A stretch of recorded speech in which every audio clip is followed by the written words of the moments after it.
दोस्तों, जय श्री कृष्णा। दोस्तों, मैं इस बार मैं आपको बताने जा रहा हूँ गीता के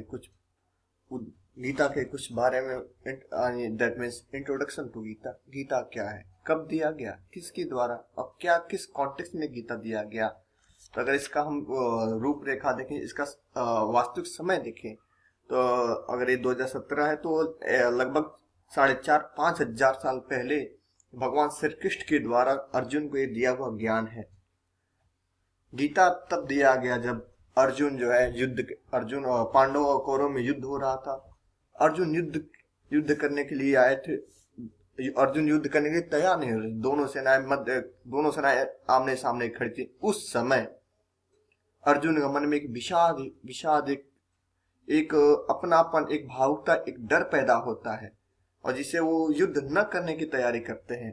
ऐसा उनका मन में विचार आता कि युद्ध क्यों करें।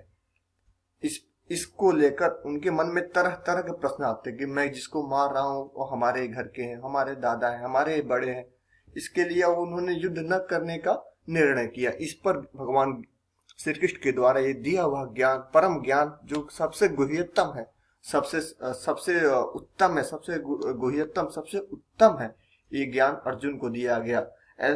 और गीता की सबसे खास बात है कि ऐसा कोई नया ज्ञान नहीं है। ये वेदों उपनिषदों के ज्ञान का एक सार है, इसीलिए गीता सार कहा जाता है। एक कहा जाता है कि जितने वेद उपनिषद, जितने भी पुराण है, सबका जो समरी है, जो सार है, वो गीता है। अगर आप गीता पढ़ लेते तो वेद और उपनिषदों का ज्ञान अलग से करने की कोई आवश्यकता नहीं। अगर आपको गीता सच में यथार्थ रूप से समझ में आ जाए, अगर वो ज्ञान आपके अंदर स्वयं आ जाए, तो भगवान श्री कृष्ण के बारे में जानने की, परम ब्रह्म के बारे में जानने के लिए, पूर्ण परमात्मा के बारे में जानने के लिए कोई और आवश्यकता ही नहीं रहती।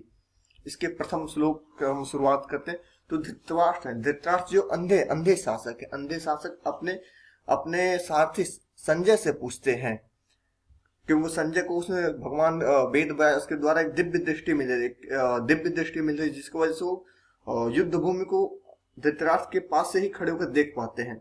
यहाँ पर पहला अध्याय के पहले श्लोक में धृतराष्ट्र पूछते हैं। धृतराष्ट्र उवाच धर्म क्षेत्रे कुरुक्षेत्रे समवेतायुयुत्सव मामका पांडवाश्चैव किं कुर्वति संजय।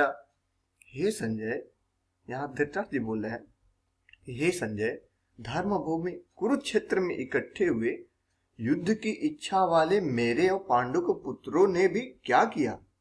अब यहाँ पे खास बात है, कुरुक्षेत्र जो कि युद्ध होने वाला है, इसको भी एक धर्म क्षेत्र कहा गया है। अगर इस बात को आप सोचें, क्यों आखिर क्या युद्ध भी एक धर्म है? तो अगर इसके आगे इसके लिए आप सोचेंगे पूरी गीता का अध्ययन करना पड़ेगा, तो आपको लास्ट में पता चलता है कि जो कर्म भगवान को समर्पित करके किया जाए, जो भगवान के लिए किया जाए, जिससे समाज का भला हो, जिसमें अपना स्वार्थ निहित न हो, जिससे अधर्म का नाश हो, वो सभी कर्म धर्म के लिए किए जाते हैं। यहाँ युद्ध जैसा घोर कर्म भी धर्म कहा गया है, इसीलिए कहा गया धर्म क्षेत्र कुरुक्षेत्र यहाँ पर। और यहाँ पर थोड़ा और सोचें कि युद्ध का कारण क्या है, क्यों युद्ध हो रहा है। यहाँ कहा गया माम का पांडवाश्चैव, मेरे और पांडव के। इस बात में ध्यान दे, मेरे एक अपना और एक गैर, यहाँ पे इस बात का बोध हो रहा है। लेकिन जब इंसान अपना और अन्यत्र का बोध ना हो, सबको एक समान समझने लगे, तो युद्ध की स्थिति ही नहीं होती है।